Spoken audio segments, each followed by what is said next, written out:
நம்மளை சீரழிக்கிறாங்களே என்னம்மா அப்படின்னு அண்ணே நாம மட்டும் ஹிந்தி படிச்சிருந்தா இன்னைக்கு தமிழ்நாடு இந்தியாவுக்குள்ள எப்படிங்க படிக்க விடாம பண்ணிட்டாங்களே.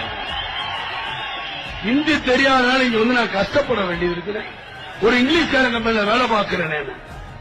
நீங்க சொன்னதானே எனக்கு ஞாபகம் வருது. என்னம்மா அன்னை மொழி காப்போம் அனைத்து மொழியும் கற்போம்னு சொன்னீங்க.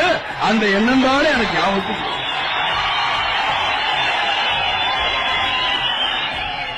அந்த சகோதரி மாதிரிதான் நானும் அனுபவப்பட்டேன். படிப்பறிவு இல்லாம போச்சு. தமிழ் தமிழ்ங்கிற பண்ற நான் தமிழை குத்தம் சொல்ல, நம்மளுக்கு தமிழ் தேவை. தமிழ் ரெண்டு கண்கள் மாதிரிதான் நான் இல்லைன்னு சொல்ல வரல. தமிழ் நம்ம சுவாசம் மாதிரிதான் இல்லைன்னு சொல்ல.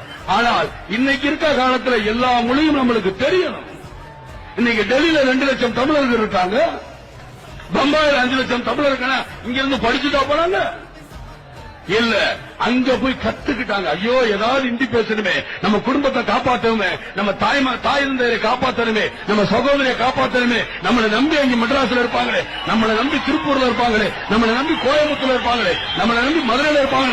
எத்தனை தமிழ் இளைஞர்கள் தவிச்சு போய் அந்த ஆர்வத்தில் இந்திய கத்துக்கிட்டு உழைச்சு இன்னைக்கு போட்டுக்கிட்டு இருக்காங்க.